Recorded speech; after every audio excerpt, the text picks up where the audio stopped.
দেখেন, গণমাধ্যমের আলোচনায় এখনো ডক্টর ইউনূসের রোম সফর। প্রথম আলো এই সফর নিয়ে নানা রকম গুজব তৈরি হয়েছে। তার প্রেক্ষিতে প্রথম আলো ফ্যাক্ট চেকে কিছু তথ্য তুলে ধরেছে। অধ্যাপক ইউনূসের রোম সফর নিয়ে নানা আলোচনা, কোনটা সঠিক কোনটা বেঠিক।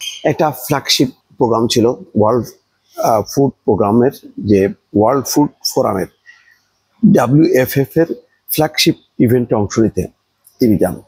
কেন গেলেন 2 দিনের এই সফরে? এটা অনেকেই বলছেন যে এই ধরনের প্রোগ্রামে সাধারণত মানে খাদ্য অধিদপ্তরের মহাপরিচালক অথবা খাদ্য সচিব অথবা খাদ্যমন্ত্রী বা উপদেষ্টা এই লেভেল যায়। উনি কেন গেলেন? এখানে জর্জিয়া মেলোনি, প্রধানমন্ত্রী ইতালি, তার সাথে যদি একটা সাক্ষাৎ থাকতো, তাহলে যেহেতু ইতালিতে বহু বাংলাদেশি আছে আর ইতালির মতো দেশের সাথে বাংলাদেশের সম্পর্ক, এটা যদি এনশিওর হতো তাহলে হয়তো যুক্তিসঙ্গত ছিল। কিন্তু দেখা গেল যে না, সেখানে কোনো সাক্ষাৎ ঘটেনি। আবার তিনি রোমের মেয়রের সাথে সাক্ষাৎ করতে প্রোটোকল ভেঙে তিনি যে সাক্ষাৎ করছেন, রোমের মেয়র আসেনি। এমনকি সবচেয়ে যেটা চোখে পীড়া দিছে, যে বিমানবন্দরে তাকে রিসিভ করছে সেখানকার বাংলাদেশের রাষ্ট্রদূত, এর বাইরে আর কেউ ছিল না। অর্থাৎ আয়োজক দেশের কোনো প্রতিনিধি নাই, এমনকি ওয়ার্ল্ড ফুড প্রোগ্রামের কোনো প্রধান নির্বাহী বা কর্মকর্তা তারাও কিন্তু ছিল না, বাংলাদেশের রাষ্ট্রদূত গেছে। এটা নিয়ে আলোচনা সমালোচনা হচ্ছে এবং 13 মাসে 14 বার তিনি গেলেন। এই আলোচনাগুলো কিন্তু আসছে গণমাধ্যমে চলছে। দুঃখজনকভাবে হলো যে এগুলোকে গুরুত্ব দিচ্ছে না এবং অনেকে মনে করতেছে এটা কোনো ঈর্ষাপরায়ণ হয়ে অথবা ইউনূসের বিরোধিতা করার জন্য বিরোধিতা।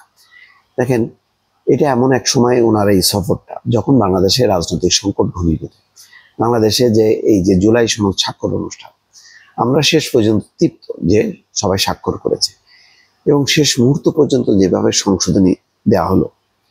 এই ধরনের কাজ সাধারণত যদি তড়িঘড়ি করে কোনো কিছু হয় তখন করা হয়। এতদিন ধরে বৈঠকের পর বৈঠক করতে করতে শেষ মুহূর্ত পর্যন্ত যদি এগুলি নিয়ে অনিশ্চয়তায় থাকতে হয়, এর চেয়ে দুঃখজনক ঘটনা আর হইতে পারে না। এবং সেটা কেন হয়েছে? যে প্রধান নির্বাহী, সরকারের প্রধান নির্বাহী দেশে নেই। তিনি হঠাৎ করে 2 দিন আশেপাশে মিলে 4 দিন 5 দিন উনি দেশে নাই। এমন একটা প্রোগ্রামে গেলেন যেটা খুব একটা গুরুত্বপূর্ণ না বাংলাদেশের সাথে, এটার একটা খুব একটা সামঞ্জস্যপূর্ণ হলো না। সব মিলায় এটা আজ পর্যন্ত ব্যাখ্যাও হলো না যে এটার অর্জনটা। কারণ ডক্টর মোহাম্মদ ইউনূস কোনো সফর শেষ করে সাংবাদিকদের মুখোমুখি হন না। মুখোমুখি হন তার প্রেস সচিব শফিকুল আলম। তিনি যেভাবে বলেন গণমাধ্যম সেভাবে প্রচার করেন।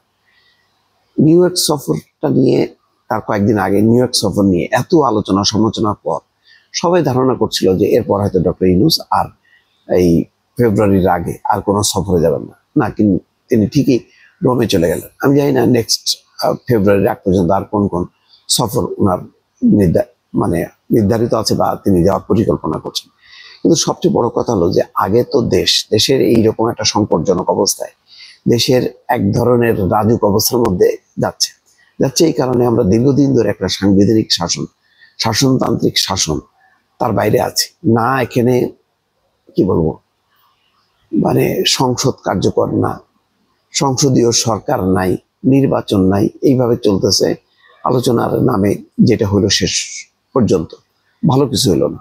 এনসিপির মতন একটা গুরুত্বপূর্ণ জুলাই আন্দোলন, যে জুলাই সনদ স্বাক্ষর, যে জুলাই গণঅভ্যুত্থানের নেতারা, তারাই নাই।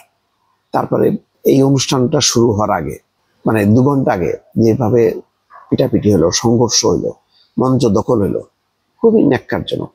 শেষ পর্যন্ত অনেকটা তড়িঘড়ি করে জোড়া তালি দিয়ে শুধুমাত্র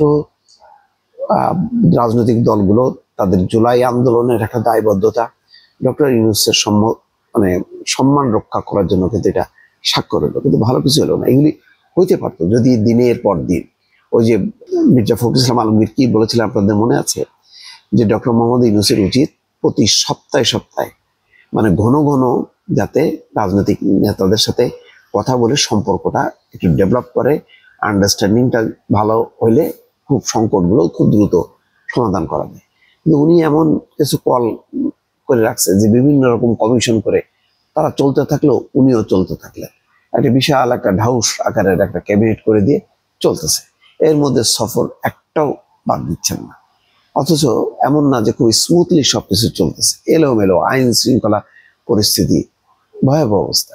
সেনাবাহিনী ম্যাজিস্ট্রেসি পাওয়ার নিয়ে তৃণমূলে আছে, কতদিন সে বাইরে থাকবে, ক্যান্টনমেন্টের বাইরে, তার কোনো ঠিক নেই। পুলিশ বাহিনী তার নিজের পায়ে এখনো দাঁড়াইতে পারেনি।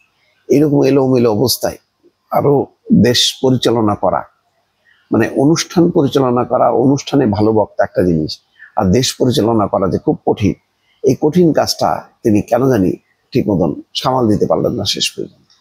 যার কারণে এই বিদেশ সফরটা, মানে একেবারেই এই রোম সফরটা একেবারেই দরকার ছিল না।